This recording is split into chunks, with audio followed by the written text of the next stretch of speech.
الحمد لله والصلاة والسلام على سيدنا رسول الله، وبعد. حديثنا اليوم عن سيدة نساء قريش وأشرفهن نسبا، وسيدة نساء العالمين في زمانها، وأولى زوجات رسول الله صلى الله عليه وسلم، وأول من آمن به وصدقه، وهي التي واسته وأعانته بنفسها ومالها.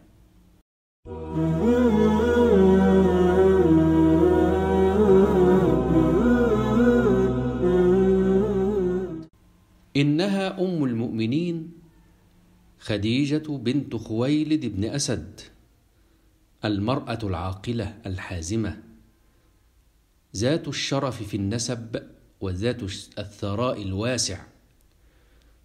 كانت متزوجة بأبي هالة ابن زرارة، ثم من عتيق بن عائذ، وبعد موته صار كل قومها حريصا على نكاحها لو قدر على ذلك، وقد طلبوها وبذلوا الأموال فأبت، وكانت تستأجر الرجال للتجارة في مالها على شيء من المال.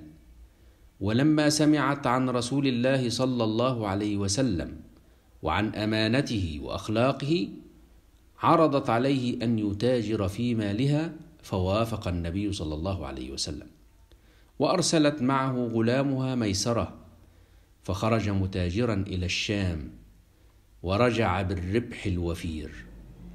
وحدثها ميسرة عن أحواله وأخلاقه ما رغبها في الزواج منه، وهي التي ردت الكثير من الخطاب من ذوي الأموال والأحساب، إذا بها تدرك أن السعادة كل السعادة في زوج صالح صاحب خلق ومروءة، فسارعت في الظفر به، وأرسلت إليه صديقتها تعرض الأمر عليه وتقول له: يا محمد، إن دعيت إلى الجمال والمال والشرف والكفاءة ألا تجيب؟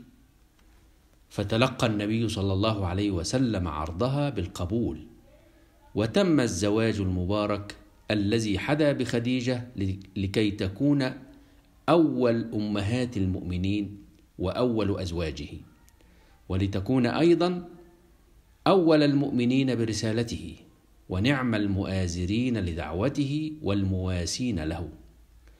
وموقفها عند نزول الوحي على رسول الله صلى الله عليه وسلم لا ينسى، بل يعرفه الكبير والصغير.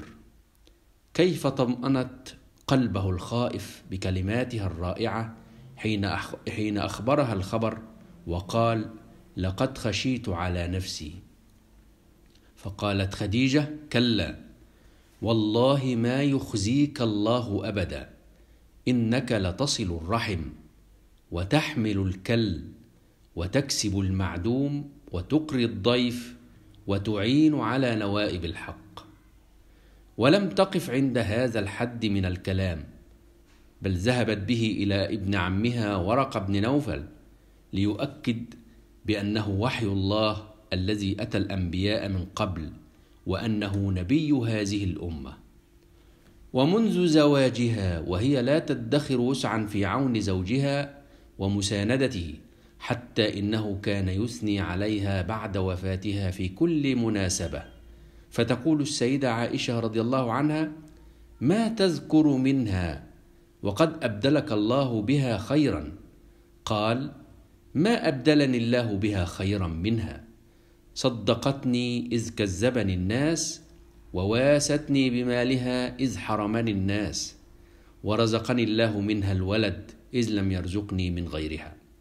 وكانت هي أم أولاده جميعا غير إبراهيم، فكان من مارية القبطية.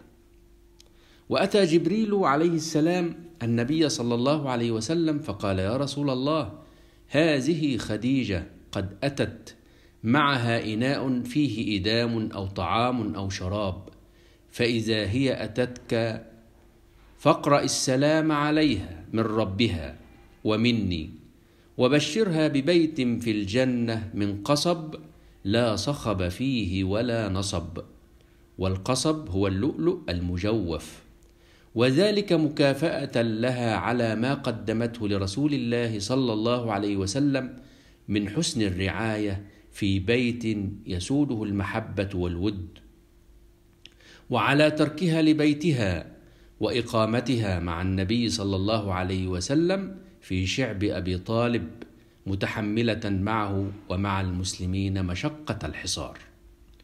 ولما انتهى الحصار ألم بها المرض، ورجعت نفسها المطمئنة إلى ربها، ودفنها رسول الله صلى الله عليه وسلم بالحجون، وكان ذلك قبل الهجرة ب3 سنين، وهو نفس العام الذي مات فيه أيضا عمه أبو طالب، ولذا سمي بعام الحزن. لقد ظل صلى الله عليه وسلم يذكرها ويصل صديقاتها، فروي عن عائشة رضي الله عنها أنها قالت: ما غرت على نساء النبي صلى الله عليه وسلم إلا على خديجة، وإني لم أدركها. قالت: وكان رسول الله صلى الله عليه وسلم إذا ذبح الشاة فيقول: أرسلوا بها إلى أصدقاء خديجة. قالت: فأغضبته يوما فقلت: خديجة؟ فقال رسول الله صلى الله عليه وسلم: إني قد رزقت حبها. وقال عنها أيضا: أفضل نساء أهل الجنة خديجة بنت خويلد، وفاطمة بنت محمد، ومريم ابنة عمران، وآسية امرأة فرعون. فرضي الله عنها وأرضاها. لقد علمتنا كيف تختار المرأة شريك حياتها، وكيف تؤازره وتسانده، وتكون معه في السراء والضراء. وعلمنا رسول الله صلى الله عليه وسلم كيف وفاء الزوج لزوجته بعد وفاتها، وكيف الثناء على حسن عشرتها، صلى الله عليه وعلى آله وصحبه وأزواجه أمهات المؤمنين